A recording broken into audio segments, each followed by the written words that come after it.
Welcome to Knafs at Night, I'm Ben. I'm Austin. And today I'm going to tell you why I changed my EDC for the first time in 10 years because of this pen with toothpick and tweezers. We're going to talk about the recently announced Banter 2 and some of its new awesome features. And if that's not enough new for you, Baby Banter Fixed Blade.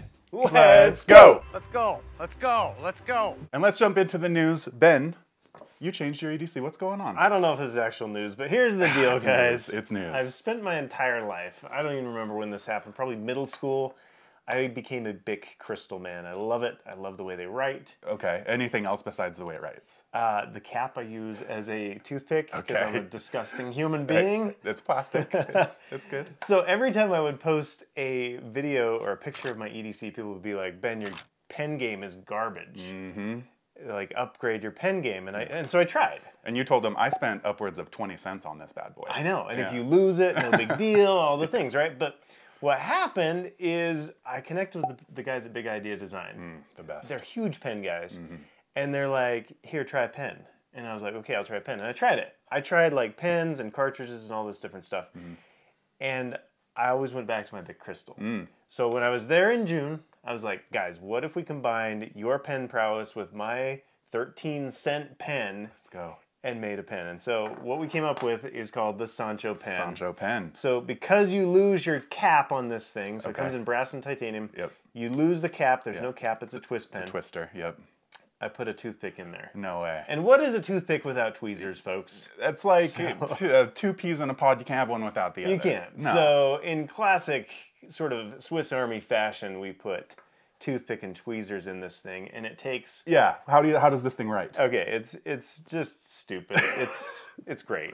So it's a twist. On the inside, you've got the insert for a Bic Crystal. Yes. Just chilling in there. Yes. This one doesn't want to come out. So we've combined your love of the Bic Crystal. Yes. And your willingness to give in to the greater community about needing a better pen. And this is what we've done. That's so what we've done. my EDC looks like now is sort of like this classic menagerie of phone, notebook on one side. Very nice. On the right side, we have knife plus keys. And tools. And tools. Yep. And then wallet in the back. And so this is actually like the first time people have seen this Leatherman squirt for like 10 years. Probably that same one almost. There might have been two. Phoenix flashlight forever. Actually, this came from the Netherlands. That's really nice. Yeah, that's edition. very nice. And then just keys. Yeah. So none of this has changed for a really long time. Nope. This is the first change in like 10 years. That's amazing. How do I feel? Yeah, tell me. I don't know. You don't know yet? Well, okay, so here's the deal. If I were a normal person, I switch my knife out probably every couple of days. Okay. Because I'm constantly carrying new prototypes. So literally I switched this knife before we started filming because the prototype that's actually in my pocket can't go to print yet. Yeah. But the problem is when you put titanium next to a prototype, you got metal on metal. They start marking each other up. So I'm kind of fidgeting with, does my pen go in my left pocket, right pocket, clipped, not clipped? So it's interesting. It's a change. Yeah, well, you could use the brass one, and the brass would wear quicker because it would pick up the stuff. You know. But the problem is if you mess up a prototype that then you got to put on camera. I'm like, well, I don't know. Doesn't do great on product photos. It doesn't. Yeah, fair enough. So it's my strange life. Yeah. On display here. But I think maybe biggest news about this pen is it's on Kickstarter right now. It's on Kickstarter, yeah. Yeah. Thanks for bringing us that. We literally launched this right before filming this video. Today, yeah. So we're only a week ahead on these videos. So if you are, today's the 20th. If you're watching this on the 27th, 1 week ago, we just launched the Kickstarter. We're super excited about it. In collaboration with our friends Big Eye, like you mentioned. Which is super cool. I've never done a Kickstarter collaboration. Yeah. And who better to do it with than Big Idea Design? I literally have them tattooed on my forehead. If you're not familiar, I ran into a wall at their house, at their warehouse. Here, let's go show the people. Ben got on our dirt bike, and we'll show you what happened. So there I was, riding the dirt bike, came around the corner. We had it in sport mode. People watch out for sport mode. Coming from down there, around the table, to the tire tracks. Those are all tire tracks.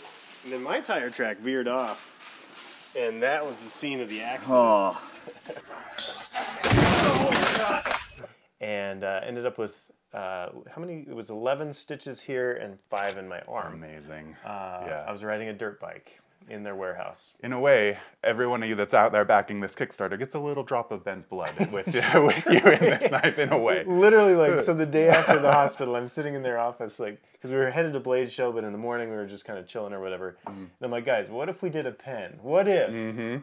And so the Sancho pen is here. And we named it after Don Quixote, which is a silly connection. I took a Don Quixote class in college. Oh, really? Read a whole class? Yeah. Just Don Quixote? Yeah. Oh, okay. Straight up, in like old school Spanish. Okay. So anyway, let's name the Sancho after Sancho Panza, the squire, the sidekick. So sidekick. Yeah. Anyway, super cool. That is the Sancho pen. What else is in the news, Austin? Yeah, let's talk about Bob Terzula. I am terrible with names. I think it's Terzula. Terzula, perfect. Let's talk about him because he's kind of been everywhere lately. He has been everywhere. He just turned 80. Just turned 80. When this comes out, it'll be 2 weeks ago. Yeah. And the interesting thing is, it feels like he is releasing. He's got stuff with ProTech, Tactile Turn. He's got some new stuff from Wii and Civivi. Yeah. And I look at it, I'm like, when I'm 80, I literally just want to be like sitting by a lake somewhere. Yeah. And Bob's like, knives, like more designs. It's I like really it. cool. Yeah, he's like riding out into the sunset with his like final designs. I'm not saying that that's it, but like that's kind of a little bit of the vibe, you know? It's super cool. In fact, I was just at Jens Anso's house. And Jens is like, I started making knives from Bob's book. Oh, cool. I forget the name, The Art of Knife Making or something. But Bob Terzula is literally like the godfather of modern knife making, which is pretty dang cool. That's cool. Yeah, when I came into the industry, he was definitely one of those like top 3 or 5 names that you just are always hearing around, right? It's Ken Onion, it's whoever else, and it's Bob. So yeah, for sure. Super cool. Happy birthday, Bob. Yeah. We hope you had a wonderful birthday. I think he was in Italy for it. So congrats to him. I Happy hope birthday. I'm traveling to Italy when I'm 80. Yeah, I mean, at least he's doing that part, right? That's amazing. That's great. Cool. Which, interestingly enough, while we're talking about Jens Anso, let's do it. Our friend Joe the Reaper from the channel sent us a postcard and some things. This knife, designed by Jens. Yeah. Go ahead. Yeah. Handle that. A little OTF action. And he wanted it to be part of our weekly email giveaway. Yeah. So we do a weekly email giveaway where if you are signed up to our email list, you are entered to win a Lander 1. And this week, you'll have extra goodies. Who won last week, Austin? Yeah, last week we had Vincent M. from Pennsylvania won last week. Fantastic. So, yeah, big congrats to you. Send us a pic if you've got one, if you want to share it up. People love seeing you use your stuff. But yeah, this week, Joe, kind enough to send us some really cool stuff. You've got a cool traditional there. I've got an amazing little Halloween knife. It says Halloween 2022. It's perfect timing. It's Halloween season, guys. This is pumpkin spice latte time of the year. Like, throw this in your pocket and head over to Starbucks. I'll have a Trenta no foam 5-shot half cap, no foam pumpkin spice latte with no foam at 210 degrees. If you want to be part of this, yeah, big pot this week. Yeah. Seriously, go good winners. Sign up for our email list. Yep, all you have to do is be signed up to win. Link in the description. Oh, perfect. We got even more news, folks. Yes, here we go. This is a big day. So next on the list, what do we got, Austin? Super exciting. I mean, I want you to talk all about these, but I'll bring us in. This is the Banter 2. Yeah. Super exciting. It's got a crossbar lock is the first thing that you're going to notice right off the top. Kind of the same form factor, though. I think it only looks like maybe some of the front of the handle sort of changed in design there a little bit, but offered in 3 really cool colors. You've got an electric blue and a kind of a soft purple there that are aluminum. These ones are aluminum with kind of that forward machining. Yeah. But talk to us about this. Like, why the Banter 2? Why a crossbar lock? What's going on here? So hand me that Banter over there if you don't mind. So this was the original Banter, and my thought process here was I wanted a knife that kind of met all of my specs. So 2.9-inch blade, G10, deep carry pocket clip.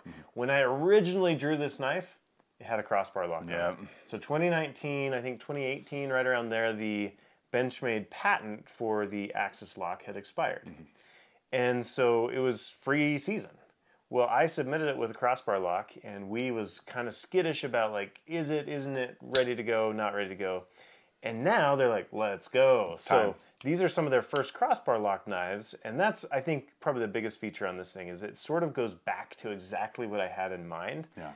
But I've learned a couple things. So number one, when we made the Banter, it was right hand only. The southpaws revolted, and so even on the baby Banter, we put a left-handed carry on there.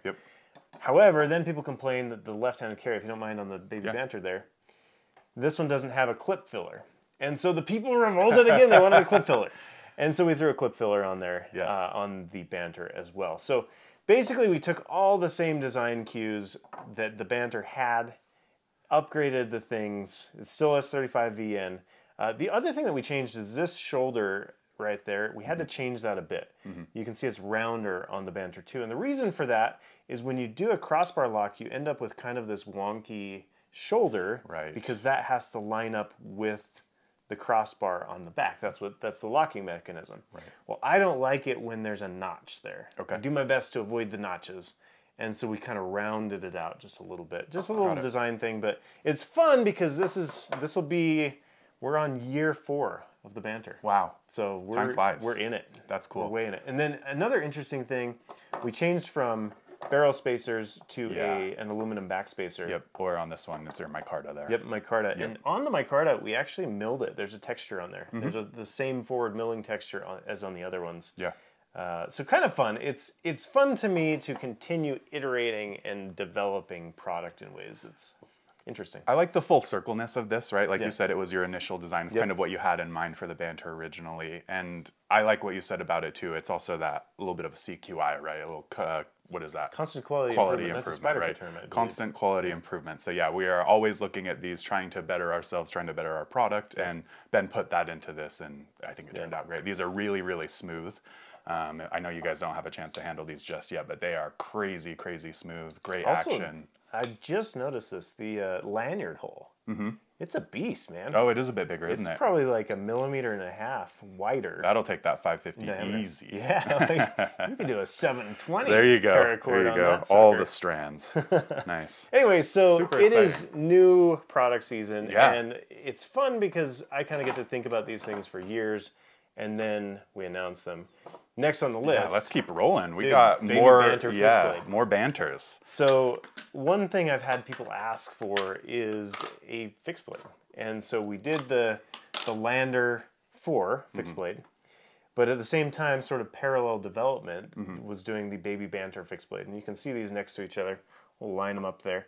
Baby Banter fixed blade is smaller than the Lander as far as the blade shape, but you got this finger choil going on here. Yep. And so one of the knives that I love out there is the CRKT Minimalist. Yes. I saw a guy that had carried that thing on his chest as a neck knife for years. Yes.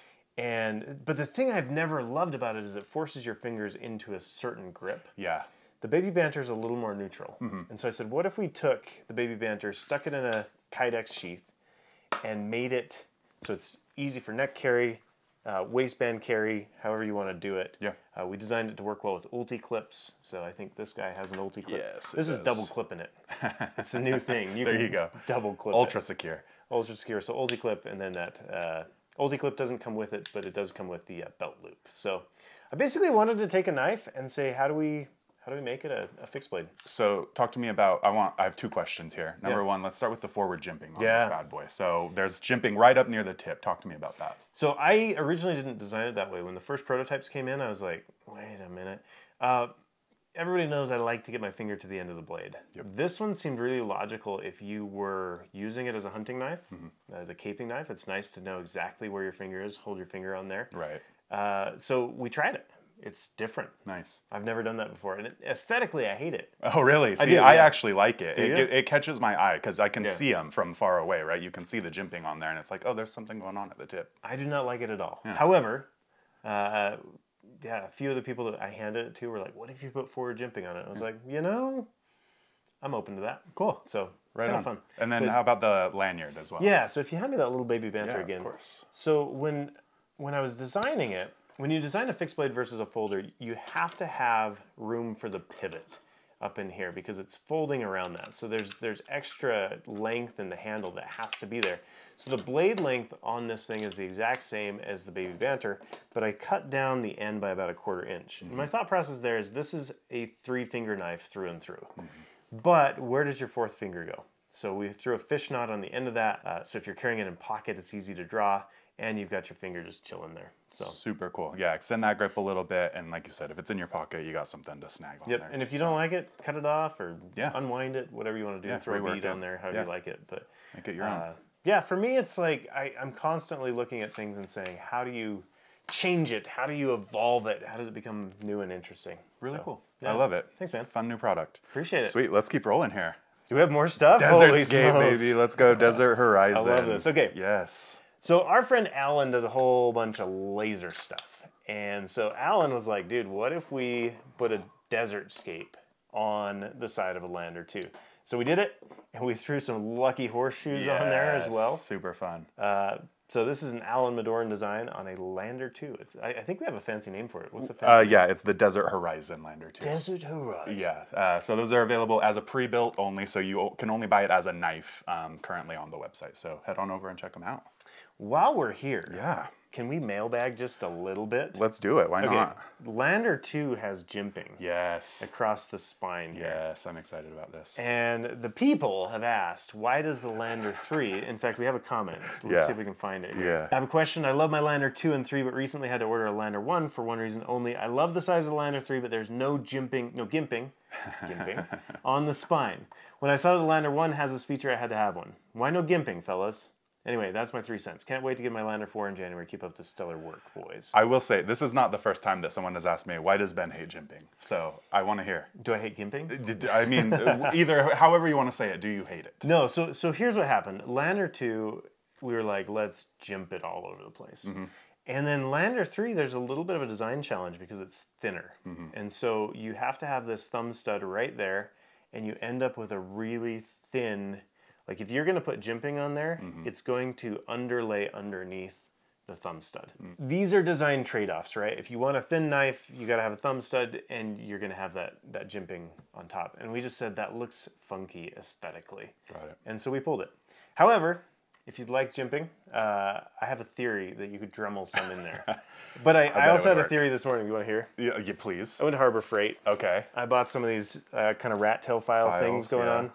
I tried to file some in there, and it does not work. Interesting. You're trying to tell me that these are not harder than that knife. They're not today. Interesting. Maybe tomorrow. Interesting. But I think if you were to Dremel them in, you totally could. You probably could do that. Put a little disc on your Dremel. Yeah. I will say, it was one of the first things that I noticed about the Lander 3 as well, was like, oh, there's no jimping on the spine, which is interesting. And then I have a Lander 3. I've carried it many, many times, and of all the times that I've carried it, not even one time have I thought to myself, I really wish that there was jimping on this knife.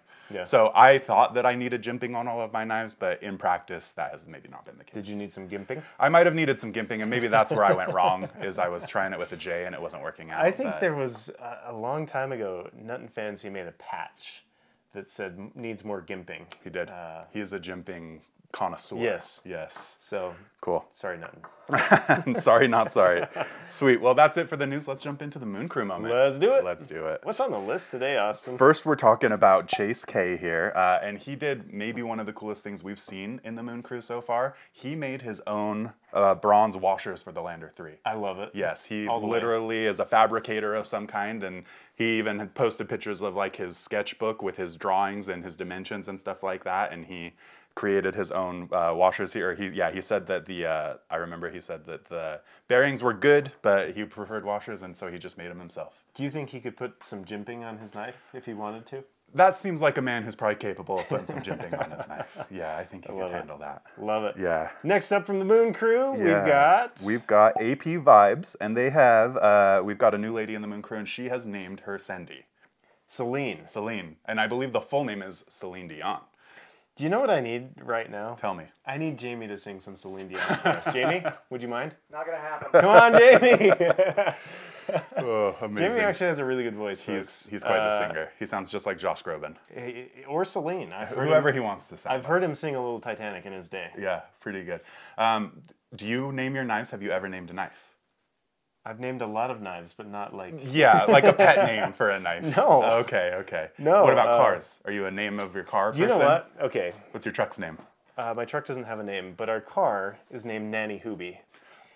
And she's named that because these newfangled machines, they beep at you if your seatbelt's off, if your window's down. Like, it just beeps at you all the stinking time. Yeah. It's a little nanny car. It's your nanny car. And then the license plate almost says Hoobie. Okay. So, Nanny Hoobie it is. Well, that might be the name of my next knife, is the Nanny Hoobie. The Nanny Hoobie. We call her Nanny B for short when she starts getting obnoxious. Love it. Rounding us out on the Moon Crew is John Felker, and he had someone make him a super cool sheath for his Lulu.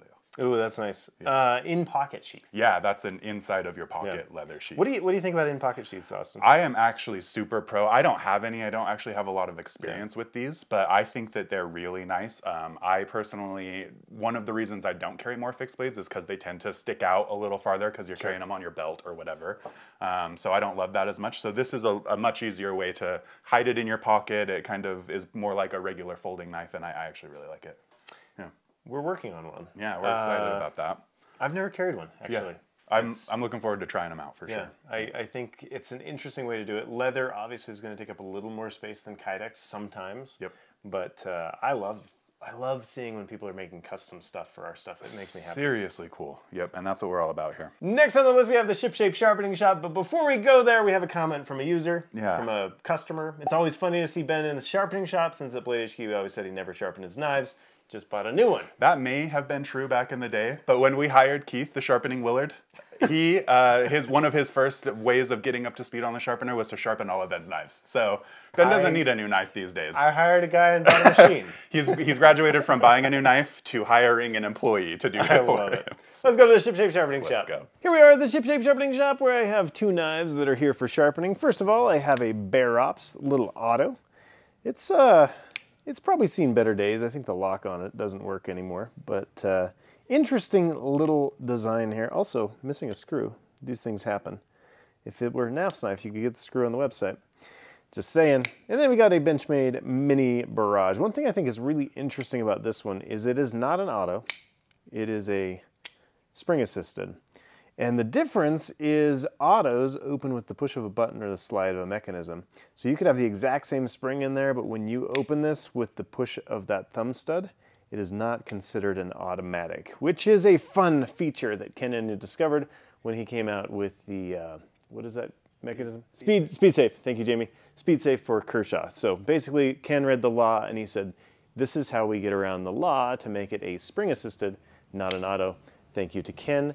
And back to the desk. And back to the desk from the shop. We are headed into Edge of Intelligence next, where this week we've got a fun video from our friend, Raven the Pirate. I love it. Let's go to out. Sam. So with the rise of AI, I wanted to see if you can use it to create EDC content. Okay, that's just a gear reviewer. He probably runs a YouTube channel. Apparently backpacks are a thing. And why are they so handsome? Okay, we're getting there. Is that an iPad? Or is he calling it an airstrike? And what's up with all these straps? What is he strapping? Whoa, now he's just straight up carrying a gun. That's the same guy, just an angry after someone unsubscribed from his YouTube channel. Okay, tactical. I can appreciate the modest strappings. Why are the knives so big though? And why is the blade open? Also, Lara Croft called. She wants her leg straps back. Okay, Bear Grylls, I see you. Tools are getting bigger. Blade is still open though. Double watches, nice, but only half a glove. And also paracord bracelet wrapped around the waist. Is that a tactical pen or an antenna? Yeah, that's what I'm talking about. Look at all that stuff. I don't even know what that is. Had a huge backpack strapped to the front. And again, gotta have those two watches.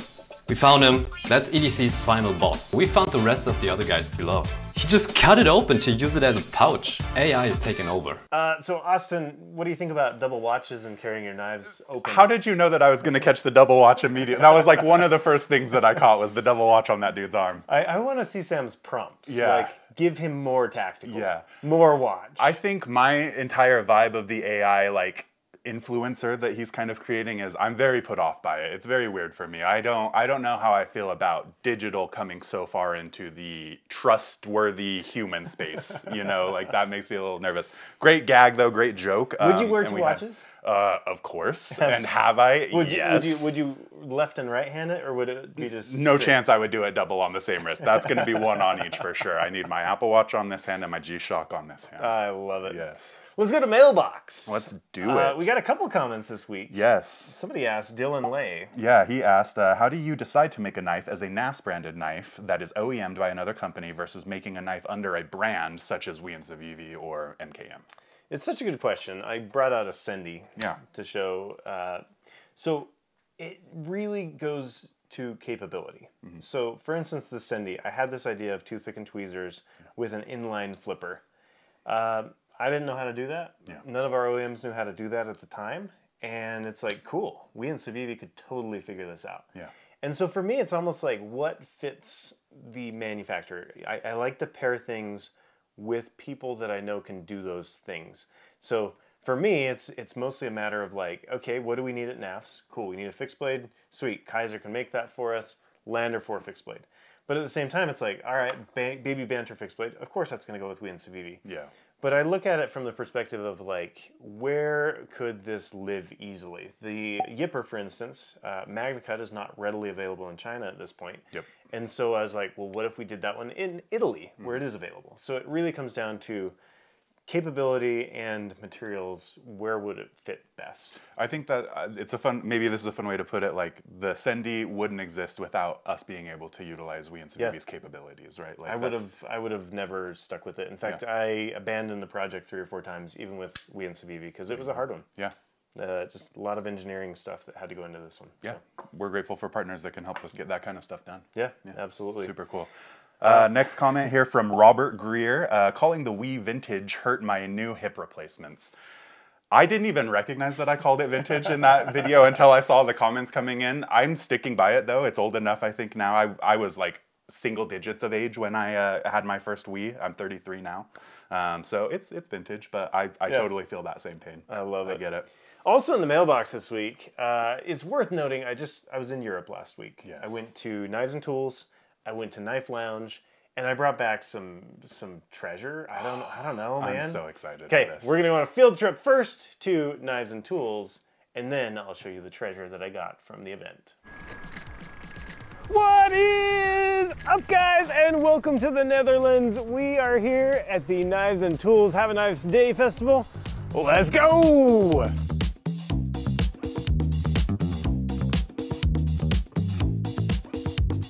All right, good morning, guys. I'm here with Steph. He's gonna give us a grand tour. Good morning. Welcome to Knives and Tools. So today we're hosting the Have a Knives Day Festival inside our warehouse. How many employees at Knives and Tools? We have around 90 people working here, and today 40 people are helping out, which is awesome. And the vibe is that everybody really wants to help out. So the last few weeks have been quite busy with preparing everything. But people are really excited to have a day like this and to offer customers an awesome experience. Hey, what knife is this one? That one looks really nice. Seems like it'd be a really good knife for anybody looking for a knife, you know, just that won't sell. I don't think it will sell. Okay, tell me about shipping. How does it work? Yes, so we ship everything out from the Netherlands. We ship to over 14 countries all over Europe. This is where that magic happens. We send out a magazine with each and every order. Oh. I don't know if you know this little brand, but oh man. So on busy days, these are all filled up, and we have a conveyor belt to take everything to the transporting companies, and yeah, this is where the magic happens. Literally everything they sell is sitting right here in their warehouse. Pick, pack, ship, straight from the Netherlands. In all the languages. 8 different languages, Steph? Dang, dude. That's amazing.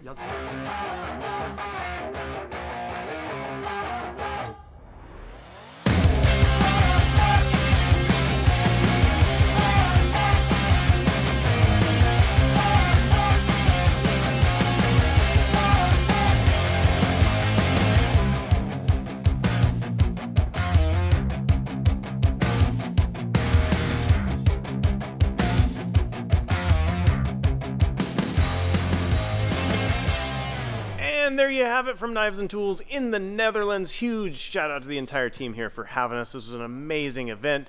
Back to the desk. So I came back with a whole bunch of souvenirs from Knives and Tools, including this flesh tone t-shirt. I gave him a hard time about it earlier. Rightfully so. As well, Knives and Tools gave me this gnome. I think they had a question in one of their videos, gnomes or like pixies or something. Oh, okay. And I was like, I'm a hardcore gnome guy, and they thought that was hilarious. Oh, okay. And I get there and they gave me a golden gnome. What goes in the top? Flowers? Fingers? Yeah, I don't know. Okay. Pens? Yes. All of your old pick pens. There it is.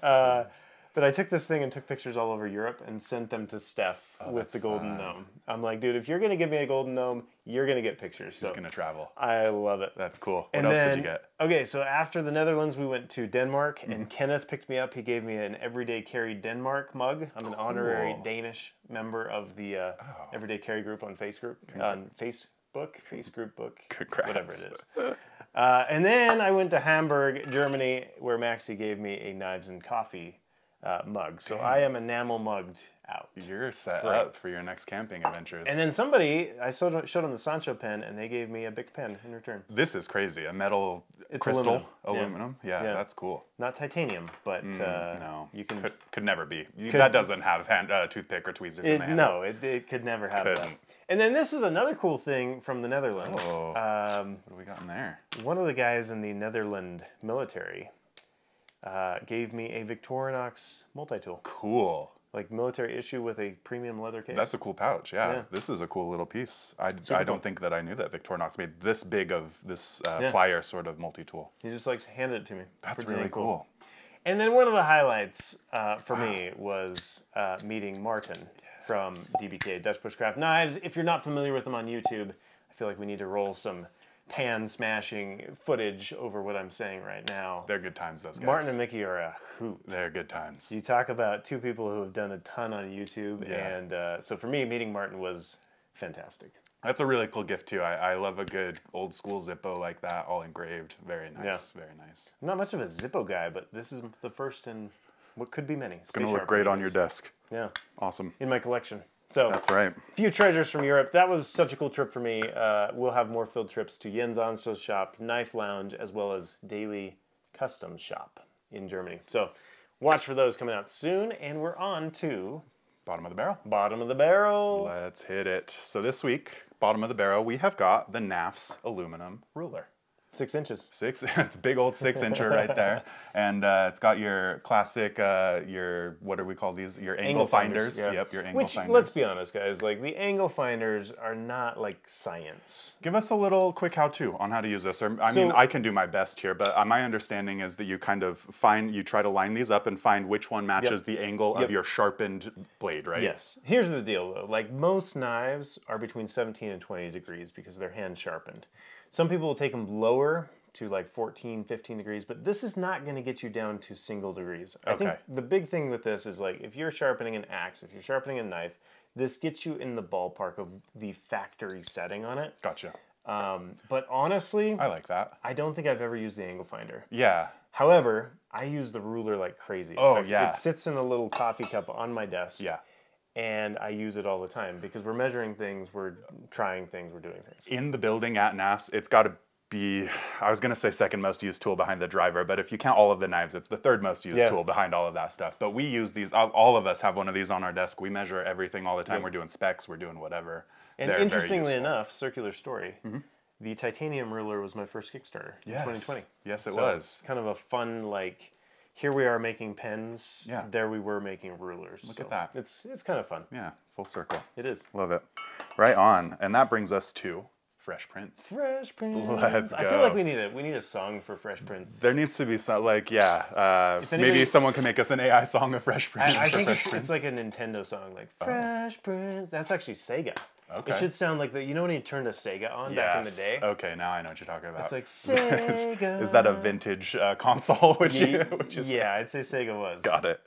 Where are my Sega people at? Yeah. Sound off in the comments because that was a fun console. That was good stuff. Cool. Sorry. Fresh Prints. Let's get into it. We've got, what is that logo on there? Is that someone that we know or is that? No, it's just a pirate. Okay, just a pirate. Okay, but it's a telescoping. It's an articulating. Look at that. Oh. I can see Jamie so clearly right now. I hope Ricky gives you a patch on your eye when you do that. Of course. Yeah, anyway, a little spyglass. We love 3D printing, and we enjoy it because all of our knives have 3D printable handles. And we also love to print random stuff that we find online. We sell 3D printed stuff on the website. We do. We love 3D printing. We do. If you're not into 3D printing, make it a hobby because it is a fun time. Super good. Highly enjoyable. Austin, wow, we have covered some stuff. That was a good show today. Whew. Super fun. One thing I love about this show is you guys watch and you comment and you're part of what we're doing. The last episode where we talked about China, it was so cool to read the comments. Yes. We don't respond to all of them. We can't respond to all of them, but I loved that people found things insightful. Even if you have a dissenting opinion from what we talked about, I love that because that is part of what Knafs at Night should be, is this conversation with people, you guys especially. So thank you for all the comments. Let us know what you thought about today's episode. Let us know if you need a Sancho pen in your life or if you're going to stick with your Bic, which you can also do. Yeah, back it on Kickstarter. It's live right now. So head on over there and we'll see you next time. Next week.